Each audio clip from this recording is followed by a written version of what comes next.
Oppo Reno 12 pro എന്ന പുതിയൊരു smart phone Indian മാർക്കറ്റിലൊക്കെ launch ചെയ്യാൻ പോകുന്നുണ്ട്. ഗ്ലോബൽ മാർക്കറ്റിലും ഈ ഒരു സ്മാർട്ട് ഫോൺ ലോഞ്ച് ചെയ്യുന്നതായിരിക്കും. അപ്പോൾ ഫീച്ചേഴ്സിനെ പറ്റിയിട്ടുള്ള പല കാര്യങ്ങളും അറിയാൻ കഴിഞ്ഞിട്ടുണ്ട്. മുമ്പ് ചൈനീസ് മാർക്കറ്റിൽ ഓപ്പോ റെനോ 12 പ്രോ എന്നുള്ള സ്മാർട്ട് ഫോൺ ലോഞ്ച് ചെയ്തിട്ടുണ്ടായിരുന്നു. പക്ഷെ ഒരു കാര്യം എന്താ വെച്ചാൽ ഇന്ത്യയിലോട്ട് വരുന്ന വെർഷനിൽ ചെറിയ ഡിഫറൻസ് ഒക്കെ ഉണ്ടാവും. ഇപ്പോൾ പ്രോസസ്സറിന്റെ കാര്യത്തിലും ക്യാമറയുടെ കാര്യത്തിലൊക്കെ ചെറിയ ഡിഫറൻസ് ഒക്കെ വരുന്നതായിരിക്കും. ചൈനീസ് വെർഷൻ ആയിരിക്കില്ല ഇന്ത്യൻ മാർക്കറ്റിൽ ലോഞ്ച് ചെയ്യുക. കുറച്ച് ഡിസപ്പോയിന്റിംഗ് ആയിട്ടുള്ള കാര്യങ്ങളും ഉണ്ട്. എന്തായാലും ഈ ഒരു വീഡിയോയിൽ നമ്മൾ നോക്കാൻ പോകുന്നത് ഓപ്പോ റെനോ 12 പ്രോ എന്നുള്ള സ്മാർട്ട് ഫോണിനെ പറ്റിയിട്ടാണ്. നമ്മൾ ആദ്യം ഫീച്ചേഴ്സും കാര്യങ്ങളൊക്കെ നോക്കുകയാണെന്നുണ്ടെങ്കിൽ ഡിസ്പ്ലേയുടെ കാര്യത്തിൽ ഈ ഒരു ഫോണിൽ 6.7 ഇഞ്ചിന്റെ ഫുൾ HD പ്ലസ് ഡിസ്പ്ലേ വന്നേക്കാം. അമല ഡിസ്പ്ലേയും കാര്യങ്ങളൊക്കെ വരുന്നതായിരിക്കും. പഞ്ചോൾ ഡിസൈൻ തന്നെയായിരിക്കും ഇതിൽ വരിക. പഞ്ചോൾ വരിക ടോപ്പ് സെൻറ്റർ ഭാഗത്തായിട്ടായിരിക്കും. പിന്നെ കർവ്ഡ് ആയിട്ടുള്ള ഡിസ്പ്ലേയും കാര്യങ്ങളൊക്കെ ഇതിൽ വരുന്നതായിരിക്കും. 120 ഹെർട്സിന്റെ റിഫ്രഷ് റേറ്റും ഇതിൽ സപ്പോർട്ട് ചെയ്തേക്കാം. പീക്ക് ബ്രൈറ്റ്നസ് വരിക 1200 നിറ്റ്സ് ആയിരിക്കും. അപ്പം ഈ ഒരു ഫോണിൽ അത്യാവശ്യം നല്ല ഡിസ്പ്ലേ ഫീച്ചേഴ്സും കാര്യങ്ങളൊക്കെ വന്നേക്കാം. ഡിസ്പ്ലേ ഫിംഗർ പ്രിന്റ് സെൻസർ ഇതിൽ വരുന്നതായിരിക്കും. IP65 റേറ്റിംഗ് ഇതിൽ സപ്പോർട്ട് ചെയ്തേക്കാം. പ്രോസസ്സറിന്റെ കാര്യം പറയുകയാണെന്നുണ്ടെങ്കിൽ MediaTek Dimensity 7300 എന്ന പ്രോസസ്സറുമായിട്ടായിരിക്കും ഈ ഒരു സ്മാർട്ട് ഫോൺ വരിക. ഇത് പുതുതായിട്ട് ഇനി വരാൻ പോകുന്ന പ്രോസസ്സറാണ്. പിന്നെ ചൈനീസ് വെർഷനിൽ MediaTek Dimensity 9200 പ്ലസ് എന്ന പ്രോസസ്സർ വന്നിട്ടുണ്ടായിരുന്നു. ആ ഒരു പ്രോസസ്സർ എന്ന് പറയുന്നത് ഇതിനേക്കാൾ ബെറ്റർ ആയിട്ടുള്ള പ്രോസസ്സറാണ്. പക്ഷെ ഇന്ത്യൻ വെർഷനിലോട്ട് വരുമ്പോൾ കുറച്ചും കൂടി താഴെ വരുന്ന ഒരു പ്രോസസ്സറായിരിക്കും വരിക. അപ്പോൾ ചൈനീസ് വെർഷന്റെ അത്ര പവർഫുൾ ആയിട്ടുള്ള പ്രോസസ്സർ ഇതിൽ വരില്ല. 5G സപ്പോർട്ടും കാര്യങ്ങളൊക്കെ വരുന്നതായിരിക്കും. പിന്നെ 12 GB റാം വരെയും 512 GB ഇന്റേണൽ വരെയൊക്കെ ഇതിൽ വന്നേക്കാം. സ്റ്റീരിയോ സ്പീക്കേഴ്സ് ഒക്കെ ഇതിൽ വരുന്നതായിരിക്കും. Android 14 ബേസ് ആയിട്ടുള്ള സോഫ്റ്റ്വെയർ ആയിരിക്കും വരിക. ക്യാമറയുടെ കാര്യം പറയുകയാണെന്നുണ്ടെങ്കിൽ ഫോണിന്റെ പിന്നിൽ ട്രിപ്പിൾ ക്യാമറ സെറ്റപ്പ് വന്നേക്കാം. 50 mega pixel main camera sensor ആയിരിക്കും ഇതിൽ വരിക. ഇതിൽ OSന്റെ സപ്പോർട്ട് കാര്യങ്ങളൊക്കെ വരുന്നതായിരിക്കും. പിന്നെ സോണി IMX 882ന്റെ സെൻസർ ആയിരിക്കും ഇതിൽ വരിക.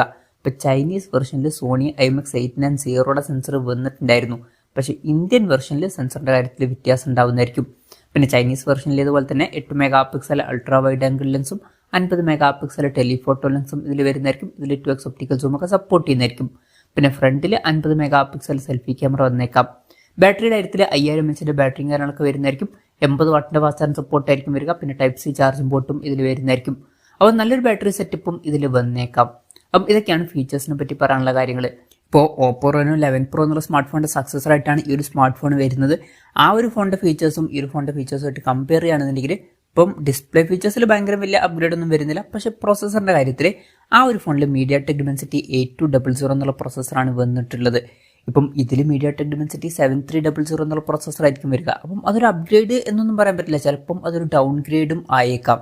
പിന്നെ ക്യാമറയിൽ മറ്റേതിലും ടെലിഫോട്ടോ ലെൻസ് ഒക്കെ വരുന്നുണ്ട്. ഇതിലും ടെലിഫോട്ടോ ലെൻസ് ഒക്കെ വരുന്നുണ്ട്. 80 വാട്ടിന്റെ ഫാസ്റ്റ് ചാർജ് സപ്പോർട്ട് തന്നെയാണ് വരുന്നത്. പക്ഷേ ബാറ്ററി കപ്പാസിറ്റിയിൽ ഒരു അപ്ഗ്രേഡ് ഒക്കെ ഇതിൽ വന്നേക്കാം.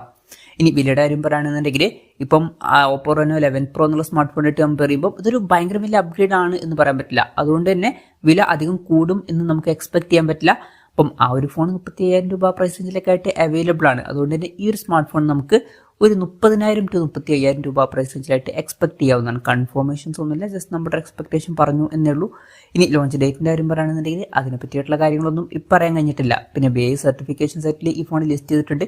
അതുകൊണ്ട് തന്നെ അടുത്ത് ഈ ഫോൺ ലോഞ്ച് ചെയ്യാൻ ചാൻസ് ഉണ്ട്. ലോഞ്ച് ഡേറ്റിനെ പറ്റിയിട്ടുള്ള ന്യൂസുകളൊക്കെ വരുമ്പോൾ അതിനെ പറ്റിയിട്ടുള്ള വീഡിയോസൊക്കെ നമ്മൾ ചെയ്യുന്നതായിരിക്കും. അപ്പം അതുപോലുള്ള വീഡിയോസ് കാണാൻ താല്പര്യമുണ്ടെന്നുണ്ടെങ്കിൽ ഈ ചാനൽ സബ്സ്ക്രൈബ് ചെയ്യാവുന്നതാണ്. എന്തായാലും ഓപ്പോ റെനോ 12 പ്രോ എന്ന പുതിയൊരു സ്മാർട്ട് ഫോൺ ഇന്ത്യൻ മാർക്കറ്റിൽ ലോഞ്ച് ചെയ്യാൻ പോകുന്നുണ്ട്.